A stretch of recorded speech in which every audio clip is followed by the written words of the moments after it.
Hola, en este programa queremos conversar sobre los orígenes y la conformación del primer peronismo en Santiago del Estero. Pensar en qué singularidades tenía el peronismo a nivel provincial, qué diferencias con el peronismo a nivel nacional, y también en conocer un poco quiénes eran los actores sociales, políticos y gremiales que intervinieron en estos primeros años de conformación del peronismo en Santiago. Para eso vamos a conversar con Ana Teresa Martínez y con José Besosi, que son integrantes del grupo de trabajo Cultura, Sociedad y Poder, y están trabajando actualmente en un proyecto que lleva por nombre Religión, Política y Discursos Identitarios en Santiago del Estero en el siglo XX. Ambos, el equipo está inserto en el INDES, en la Facultad de Humanidades, Ciencias Sociales y de la Salud de la Universidad Nacional, y se trabaja en cooperación con el CONICET. Ana Teresa es investigadora del CONICET y José es becario del CONICET, así que bueno, gracias por estar con nosotros. Queríamos empezar la conversación tratando de poner sobre la mesa esta cuestión de qué singularidades tiene pensar el peronismo a nivel local, a nivel provincial, y qué diferencias con pensarlo a nivel nacional, ¿no? Sí, en realidad los estudios sobre peronismo que tengan en cuenta y que tengan como centro los procesos provinciales son bastante recientes en los estudios de peronismo. Durante mucho tiempo las interpretaciones acerca de lo que era el peronismo, de lo que había significado en la historia del país, de sus orígenes y de su conformación y de su sentido, estaban muy vinculados a los procesos de industrialización que habían ocurrido fundamentalmente en torno al litoral, a Buenos Aires, a Santa Fe, y vinculados también a la inmigración masiva de comienzos del siglo XX y a procesos que estaban vinculados también al radicalismo. Todas estas interpretaciones se diferencian mucho, encuentran procesos muy diferentes cuando las miramos desde las provincias. Algunos estudios recientes que trabajan desde el litoral santafesino, desde Córdoba, desde Salta, desde Jujuy, y también algunos inicios que estamos haciendo en Santiago del Estero van mostrando que el panorama, la situación de la provincia, la situación de partida, modifica mucho el sentido y lo que el peronismo pudo significar en cada una de las provincias, el modo como se pudo consolidar, y también nos da algunas pistas acerca de lo que significa a lo largo del siglo XX, no solamente en los orígenes, pero es como descubrir que la marca de origen va a condicionar y va a tener mucho que ver con el significado del peronismo en cada una de las provincias. En el NOA con particularidades significativamente diversas. Claro, el NOA tiene alguna particularidad pensando puntualmente en Santiago.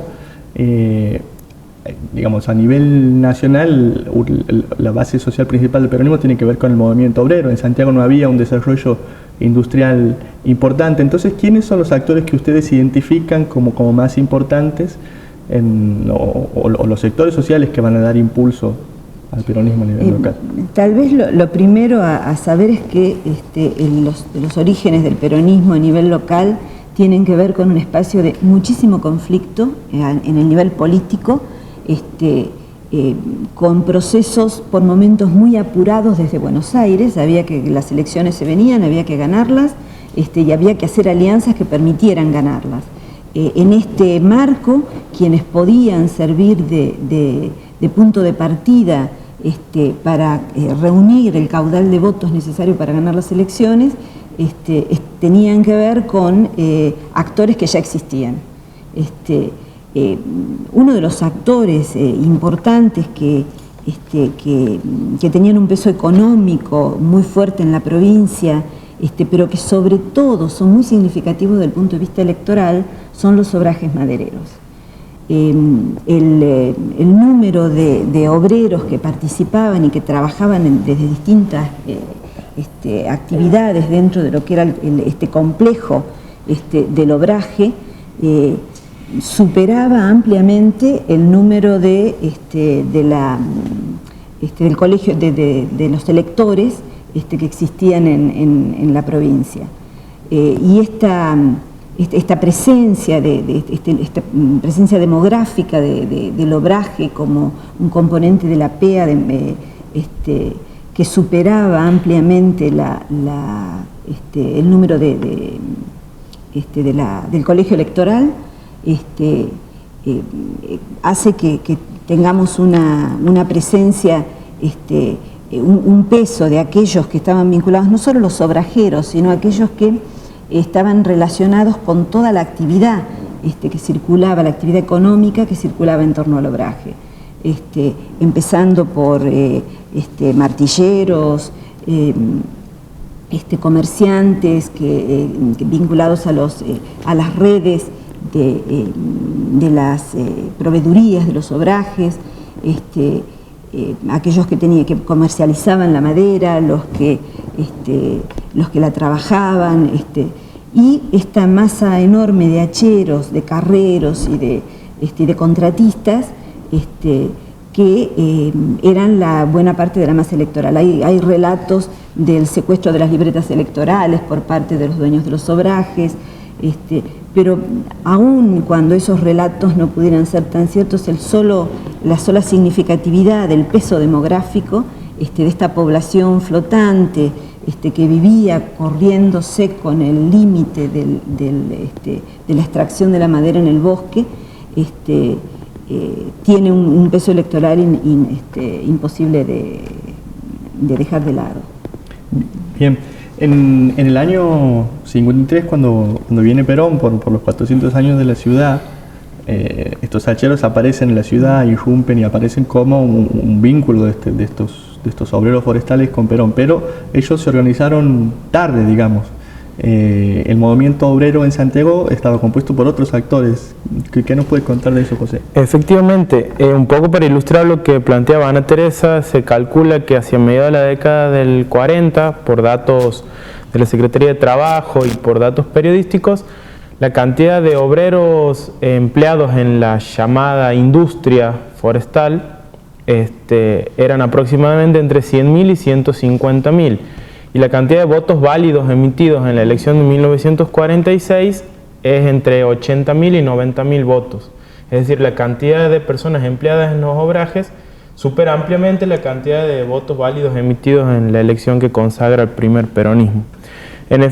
Como bien decías, Ernesto, recién bien entrada la década del 40, hacia 1947, se congregan por primera vez en torno a una federación de obreros, los empleados de la llamada industria forestal. Si bien en años anteriores existieron organizaciones locales, por ejemplo en Campo Gallo, a nivel provincial recién se organizan en 1947, sobre todo a partir o como consecuencia del decreto de asociaciones obreras que había sancionado el gobierno, digamos, de la Revolución de 1943 en el año 1945. Las características principales del movimiento obrero en el momento de conformación del primer peronismo está atravesada, digamos, para su análisis hay que tener en cuenta dos cuestiones. Por un lado, la cuestión cuantitativa, es decir, la cantidad. Si nosotros estamos diciendo que una masa de 100.000 obreros se organiza recién hacia 1947, con muchas dificultades, por cierto, tiene que salir a disputar con quienes dominaban la escena política y económica de la provincia. Decía, si recién se organiza desde 1947, los gremios existentes van a ser muy débiles en términos de cantidad y van a estar circunscriptos al ámbito urbano. Tenemos que tener en cuenta que el 25% de la población de la provincia vivía en las ciudades y un 75% de población rural. De modo que la debilidad cuantitativa de los gremios es notoria, por cuanto solamente el 25% de la población económicamente activa va a estar posiblemente agrupada en gremios. Y a su vez esto va a estar marcado por un clivaje, digamos, de tipo ideológico. Hay autores que han trabajado el movimiento obrero previo al peronismo en Santiago, como Mercedes Tenti y Norma Salas, que plantean que este clivaje histórico entre anarquistas, socialistas y sindicalistas que atraviesa la historia del movimiento obrero argentino, en Santiago aparentemente no tiene lugar. van a ser los socialistas quienes dominen la escena hasta la llegada del peronismo, pero sí van a encontrar una fuerte oposición de parte del catolicismo. De hecho, la primera agrupación gremial, si se puede decir, que se consolida hacia fines del siglo XIX va a ser el Círculo de Obreros Católicos, centrado fundamentalmente en brindar atención a la salud, esparcimiento y demás, mientras que el año siguiente se organiza el Círculo Socialista de Obreros, que sí va a plantear reivindicaciones laborales, sociales, etc., y va a terminar años después con la conformación de una primer central de trabajadores santiagueños, como es la Unión General del Trabajo. Bien, también había otros sectores como, tengo entendido, los empleos de comercio, los ferroviarios, pensando en... Todos ellos estaban agrupados en torno a gremios que formaban parte justamente de esto que decíamos recién, pertenecientes al mundo urbano, y que a lo largo del siglo XX, sobre todo en la presidencia de Santiago Maradona, un radical irigoyenista, en torno a la década del 30, van a alcanzar importantes logros sociales. Pero insistimos en esta cuestión. El gremio ferroviario, el gremio de los maestros de la Liga del Magisterio, de los trabajadores del Estado y de los empleados de comercio, que eran los gremios más significativos, los tenemos que buscar en esta porción de la población urbana, en torno al 25% de la población, ¿no?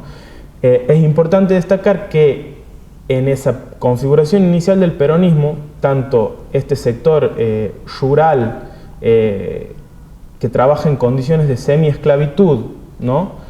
Y que recién se va a organizar en torno a 1947, tanto ese sector como el sector urbano organizado en torno a gremios, ambos van a confluir en la conformación del primer peronismo.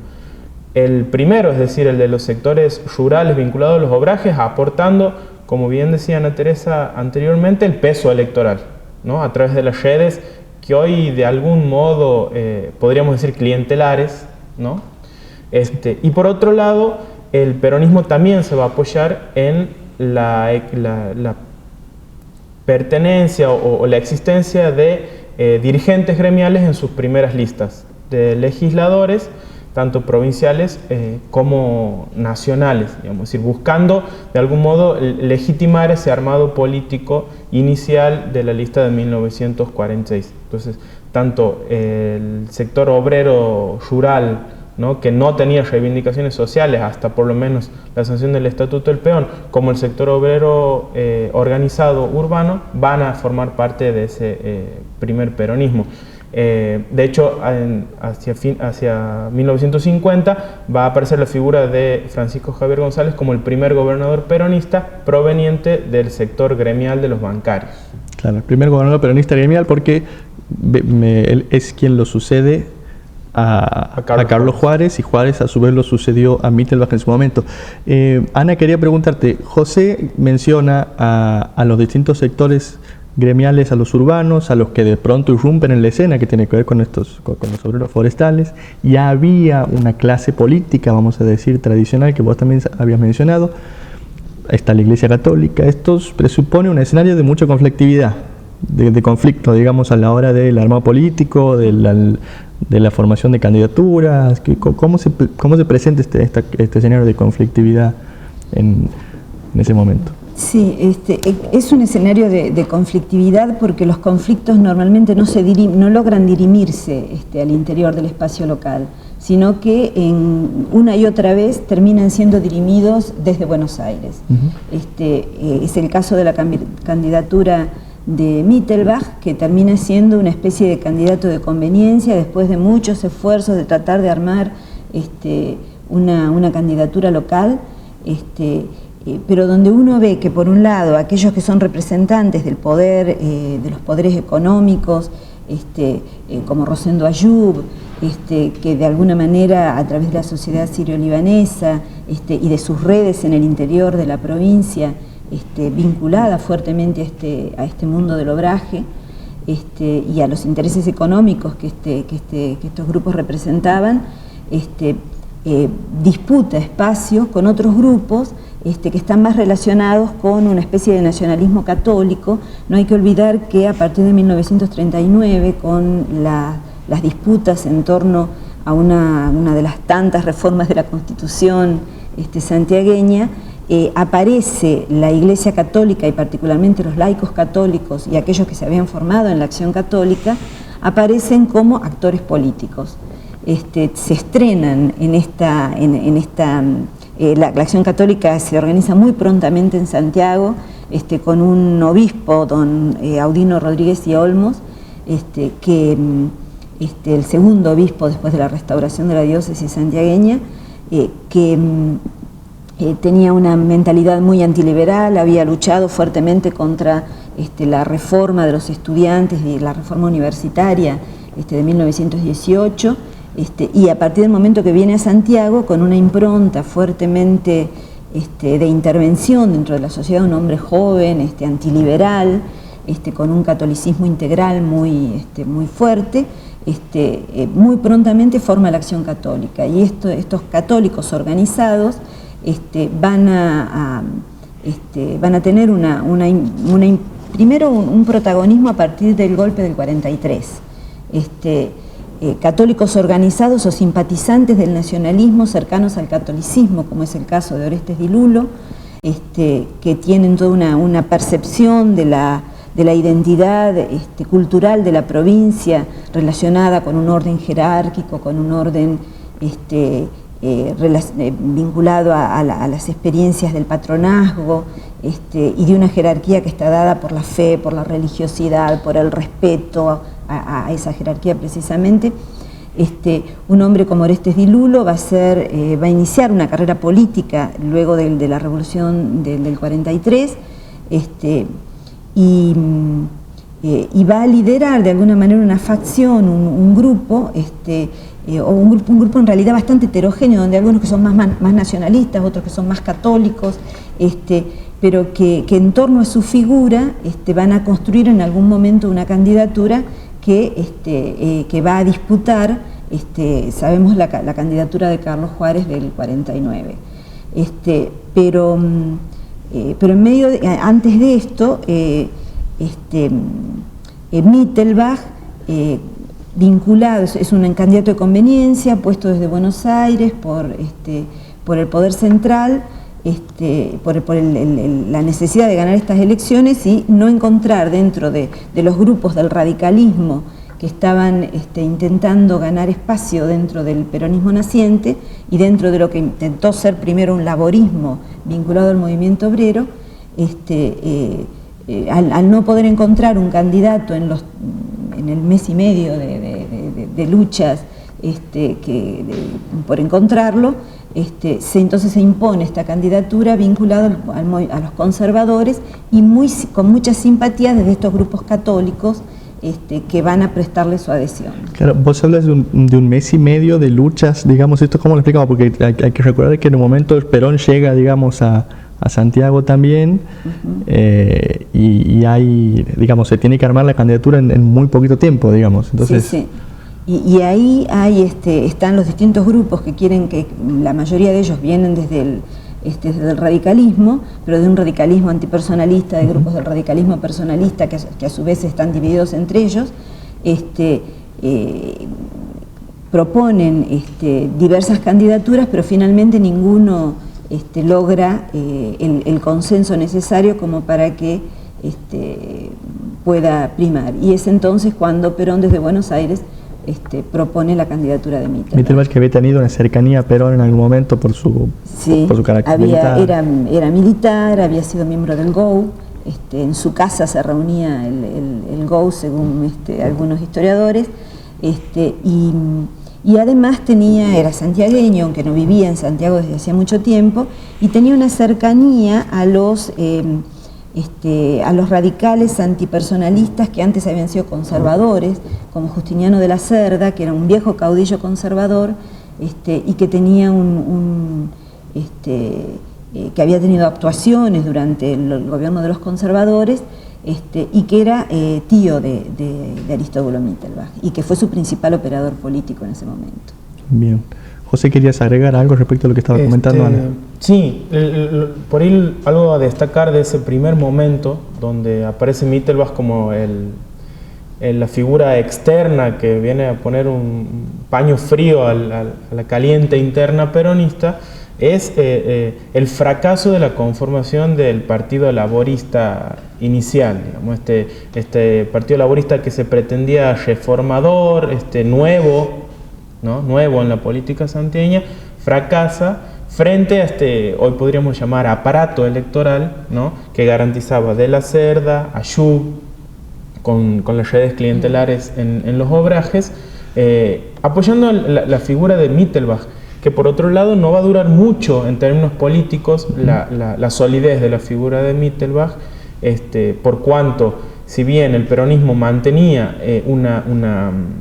una mayoría en el poder legislativo provincial, en el propio bloque del peronismo las aguas estaban absolutamente divididas, justamente entre estos laboristas que pretendían hacer del peronismo esta verdadera reforma o revolución, y aquellos que en realidad pretendían la continuidad de ciertas prácticas, ciertos negocios en torno al Estado, ¿no? Y que va a terminar explotando en la intervención a la provincia, donde Carlos Arturo Juárez, en ese momento ministro de gobierno de Aristóbulo Mittelbach, va a jugar un rol fundamental, en particular oponiéndose a Oberlander, Aníbal Oberlander, que también era ministro del gobierno de Mittelbach, y que el bloque que respondía a Juárez, digamos así, en la legislatura le inicia juicio político. De modo que es una cuestión bastante candente, bastante polémica, y que va a culminar en la intervención federal a la provincia. En ese momento, una de las acusaciones que se le hacía a Mittelbach era su presunto vínculo con organizaciones nacionales socialistas. Había acusaciones de este tipo, digamos, de que salían de la legislatura. Sí, más bien con organizaciones nacionalistas. Es justamente el momento en el que, según los estudiosos de los orígenes del partido peronista a nivel nacional, coincide tanto la intervención federal en Santiago como después las dificultades para poder establecer la candidatura de Di Lulo, coincide con el proceso en el cual Perón va a ir dejando fuera, incluso a nivel nacional, dejando fuera de sus filas partidarias a los nacionalistas más vinculados al catolicismo y más claramente nacionalistas. En este caso, en Santiago, las internas se habían, durante el tiempo de Mittelbach, se habían dividido dentro de la legislatura entre dos bloques, uno que llamaban el bloque de hierro, que era el que llamaban bloque Juan Domingo Perón, donde estaba fundamentalmente Ayub y el poder económico vinculado a las distintas actividades económicas de la provincia, donde el obraje seguía teniendo peso todavía, por otro lado, los que venían más del radicalismo, de estos grupos conservadores, donde uno podía encontrar los más nacionalistas y más vinculados al catolicismo. No obstante, el candidato Juárez, que va a ir cobrando esta figura, que va a ir cobrando presencia hacia el final de los conflictos, precisamente a raíz de los conflictos que no lograban resolver dentro del gobierno de Mittelbach, es también un dirigente de Acción Católica que se socializó en este medio y que tenía la presencia y el reconocimiento mucho más como un dirigente de Acción Católica que como un político. Hay que pensar que era una persona, o sea, cuando asume la gobernación por primera vez tiene 33 años. Claro. Y su carrera venía mucho más de ser un dirigente de la Juventud Católica que de la política. Él había tenido algunos cargos administrativos en el gobierno. Precisamente cuando el gobierno municipal de Orestes Di Lulo, durante la intervención, durante la revolución del 43, él va a ser inspector de espectáculos públicos y va a ser en la comisión que inspecciona los espectáculos públicos el representante por la Acción Católica. Y luego va a tener cargos en el gobierno de Mittelbach, primero como contador de la provincia, y va a ir ascendiendo como el hombre que es capaz de resolver algunos conflictos y que tiene una vinculación bastante fuerte con este mundo relacionado con el obraje, con Rosendo Ayub. Bien, al momento de la intervención se va a abrir otro escenario distinto en el que hay que disputar otra vez la candidatura, y aparece este enfrentamiento famoso entre Juárez y Di Lullo, ¿no? Que en algún punto, les pregunto, también se termina dirimiendo, digamos, desde el nivel nacional.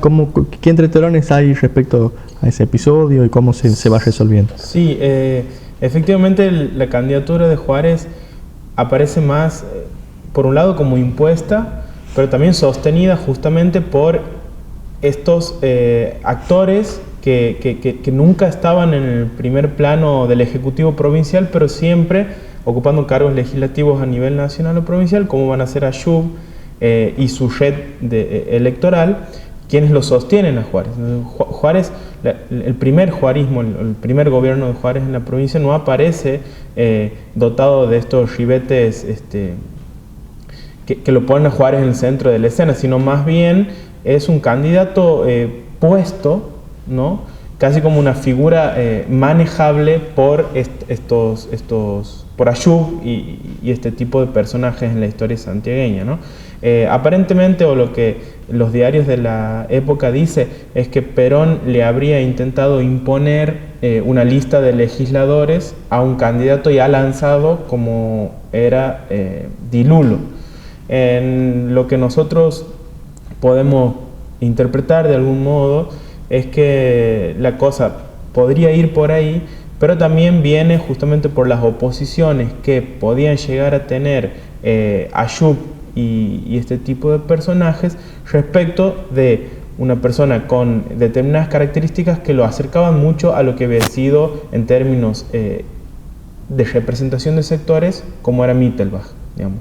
Se lo acusa a Di Lullo de ser de algún modo no cercano a Mittelbach en términos de conocimiento, sino cercano en términos que representaban a los mismos sectores. Entonces Juárez va a aparecer ahí como aquel que representa el verdadero peronismo, o la otra cara del peronismo en Santiago, y justamente va a ser la cara esta ligada más a los sectores del peso electoral del peronismo, ¿no? De hecho, me parece que no hay que olvidar que Orestes Di Lullo era el autor del libro publicado en 1937, El bosque sin leyenda, donde lo que se denunciaba era la situación de los obreros dentro del obraje forestal. Y hay una anécdota simpática respecto del proceso de lucha de la imposición de la candidatura de Juárez, cuando Juárez cuando no se logra resolver la problemática con Di Lullo y aparece la candidatura de Juárez, los grupos de Di Lullo no se desmovilizan. Tanto es así que Juárez tiene que proclamar su candidatura desde el EB12, desde una radio, además con la guardia de la Gendarmería y de la Policía Provincial, mientras en la calle había grupos de Di Lullo proclamando su candidatura y haciendo propaganda al mismo tiempo que los que proclamaban la de Juárez. Y en esa confusión, en estas luchas callejeras, Vizca, que era el interventor del partido laborista en ese momento, que es enviado para tratar de pacificar las cosas y que va a ser el que va a elaborar esta idea de imponer la candidatura de Juárez nuevamente como un personaje desconocido, un joven con poca trayectoria, va a las calles a tratar de enfrentar a los candidatos que no resignan su deseo de que sea Di Lullo el candidato a gobernador, y les dice: acá hay un solo jefe, acá hay uno solo que va a imponer, que nos va a decir lo que tenemos que hacer, somos todos un ejército, y si desde el gobierno nacional nos dice que tenemos que votar a Mongo hay que votar. Y Mongo era Carlos Juárez, que después se quedó claro. de alguna manera con una performance que no ha habido otro político santiagueño que haya tenido la cantidad de periodos de gobierno y de periodos en la legislatura como senador, como representante nacional, que tuvo Juárez en la historia de Santiago. Bien, ustedes estudian este tema no como una cuestión coyuntural, sino para tratar de pensarlo como proceso y en un contexto más de largo aliento. Quería preguntarles qué es lo que ustedes de esto observan como herencia, ¿no? Que haya quedado como herencia en nuestro para el presente o para lo que vino después, ¿no? En cuanto a la estructura política, en cuanto a las formas de hacer política, de vincular el terreno local con el terreno nacional. En primer lugar, la sensación inicial es, si en la confrontación del primer peronismo intervienen todos estos actores que ya dominaban la escena política y económica santiagueña, el peronismo aparentemente en esta primera lectura no aporta nada novedoso. Sin embargo, cuando justamente lo analizas en el largo plazo y ves luego la continuidad, el peronismo trae a la provincia una serie de rupturas. Por empezar, que hasta el peronismo, quienes han gobernado en la provincia, pertenecían a determinadas familias, ¿no? Patricias o notables, por decir de algún modo. Si bien con el radicalismo se empieza a desarticular eso, va a ser el peronismo quien, como hace rato decíamos, va a llevar a un obrero bancario o a un gremialista bancario a la primera magistratura provincial. Y en otras funciones también, en cargos electivos como diputados. Como diputados, como ministros, ¿no? De hecho, la figura del propio Juárez es su presencia en la arena política santiagueña es relevante por cuanto no proviene de ninguna familia notable, muy contrario a Di Lulo, una persona que escribe, que es médica, ¿no? Que pertenecía a los grupos culturales como La Brasa, ¿no? Entonces, en ese sentido, el peronismo es disruptivo, pero también en cuanto a la visibilización de sectores subalternos. La problemática del obraje se empieza a tratar de manera seria a partir de 1943, 42, pero la problemática del obrero se visibiliza a partir del primer peronismo en Santiago del Estero. De modo que, si bien hay muchas continuidades, podemos percibir ciertas rupturas tanto en el ámbito político como en el económico, pero la característica va a ser que esas rupturas van a ser heterónomas, es decir, van a provenir de afuera del ámbito santiagueño. Son leyes sancionadas a nivel nacional, son decisiones tomadas a nivel nacional las que van a incidir y van a modificar de algún modo el espacio político, económico y social santiagueño. Y esto en un contexto en el que si uno mira las ejecuciones presupuestarias de la provincia en el largo plazo, a lo largo del siglo, es a partir de los años, de fines de los años 40, que uno no encuentra en los presupuestos provinciales montos significativos que provengan de la producción local. El proyecto agroforestal fue el último, con toda la carga negativa que sabemos que tuvo, pero fue el último proyecto que tuvo importancia en los años 20, decae hacia fines de los 30, vuelve a levantar en los 40 con la Segunda Guerra Mundial. Pero cuando se termina el obraje forestal y empieza a decaer en términos económicos a partir del 45, 48 y ya para los 50 tiene peso electoral pero ya no económico decisivo, no hay otro proyecto económico que tenga peso en la economía provincial. Por lo tanto, la provincia queda absolutamente dependiente de recursos externos a la provincia. Y entonces los gobernadores no son más que administradores que deben conseguir votos y deben conseguir recursos a nivel nacional. Esta posición los pone en una situación de extrema debilidad para resolver cuestiones desde el interior de las problemáticas locales.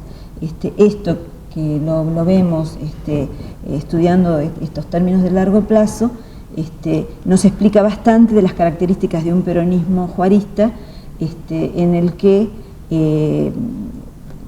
el gobernador no es mucho más que un administrador de la miseria, y de la escasez de recursos de la provincia, que tiene que todo el tiempo tratar de gestionar en el Poder Central. Bueno, muchas gracias a los dos por haber conversado con nosotros y por compartir su trabajo.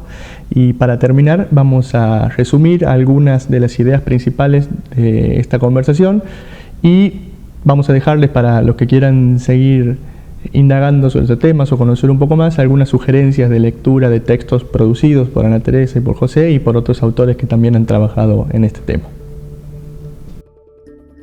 El primer gobierno peronista en la provincia estuvo a cargo de Aristóbulo Mittelbach, un militar nacionalista católico oriundo de Silípica, que desde hacía muchos años no residía en la provincia.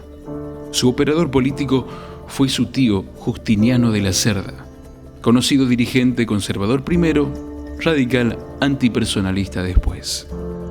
El obraje forestal y el manejo de las redes por parte de los propietarios tenía un gran peso electoral.